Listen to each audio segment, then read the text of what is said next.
I just say,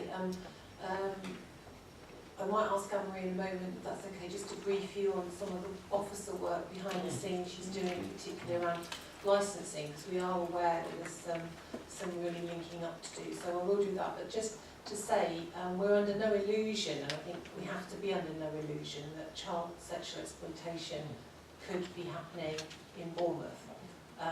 That it's happening everywhere, and what's happening, the national events have really shone a light on a massive problem in that, unfortunately, there are some adults who have always and certainly still are exploiting children in a way that they shouldn't be.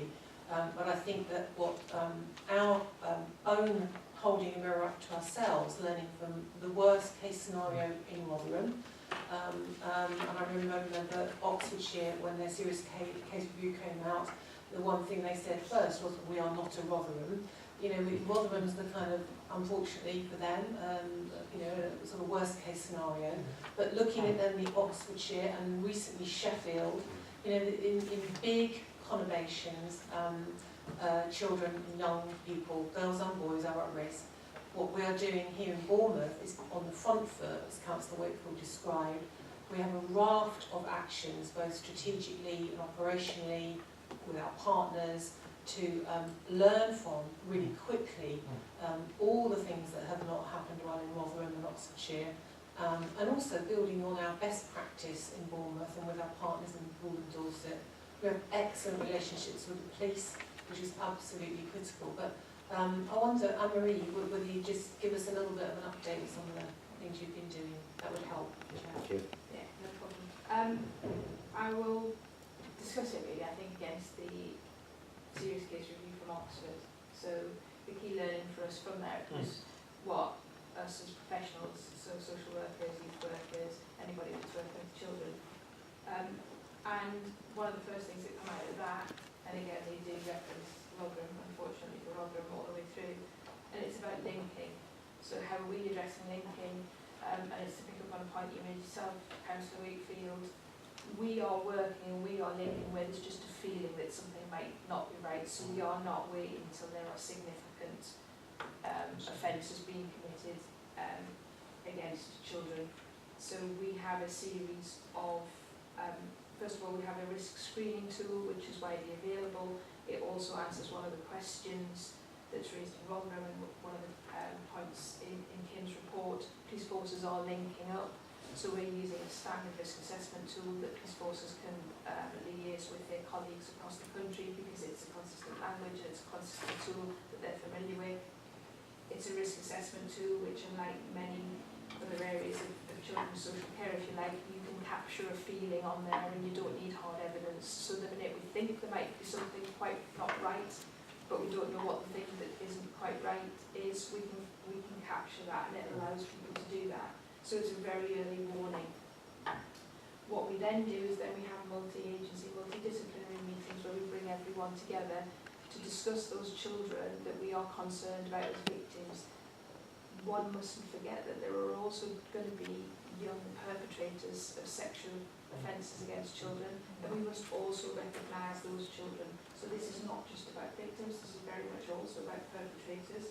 They are fewer, but they do exist, and we need to recognise that and deal holistically with child sexual exploitation. Information about worrying cases is shared at those meetings, so we don't just discuss the children in there. If there are, for example, certain taxi firms or taxi drivers, and I can say with confidence that taxis have not come up thus far. That's not to say that they won't come up. I have done some work with my officer colleagues in licensing this week, and we've looked at taxis and what we might do around taxis, and do we have an issue. We've also, as Councillor Green says, we have visited Bournemouth Tourism Management, and I think I was left very much with the same sense that Councillor Green, that there was an open door there. They were very receptive to what we were saying.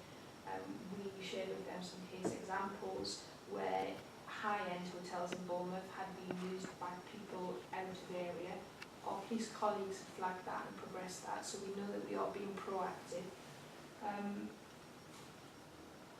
We are trying to develop a professional, well, we all have a professional curiosity. we link our professional curiosity to a feeling that something might not be quite right, and we have a mechanism in that information sharing process where we can talk about our professional curiosity, and we're not frowned upon because we haven't got evidence to say that it is something yet. Excuse me, I'm going to throw my arms around now.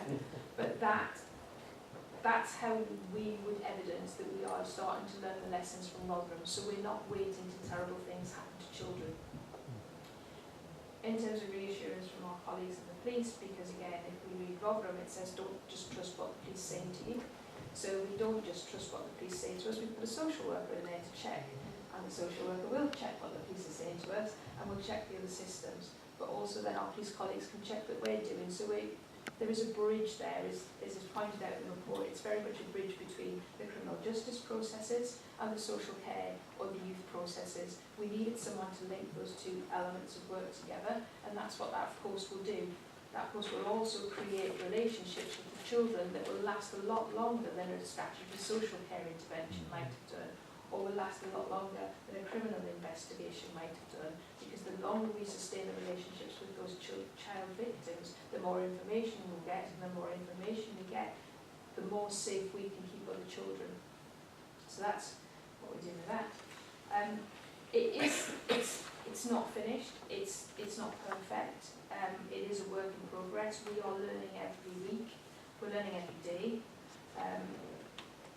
about what is happening and what we're looking for. It's not just looked after children, it is children in regular homes. I think we've come previously to review Scrutiny to do a specific item on CSE. It is any children anywhere. Our police colleagues are using a raft of interventions and a raft of police powers, and they are using a full spectrum of offences to bring perpetrators of sexually harmful behaviour against children to justice.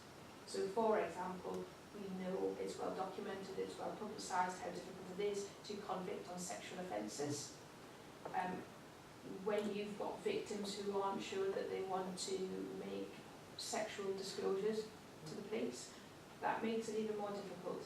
However, if offenders are engaging in that type of harmful activity, it is more than likely that they are also engaging in some other criminal activity along the way. So there may be stolen goods, or there may be cannabis, or there may be the cultivation of cannabis, or they might have other drugs in the house, or they may be shoplifting. And our police colleagues are very good at finding offences that will disrupt those behaviours, and if we disrupt those behaviours, it gives us an opportunity to keep our children safe. So our primary objective in this is keeping children safe. It's not about the conviction of sexual offenders. It's about child safety, and I think the police statement is very clear on child safety.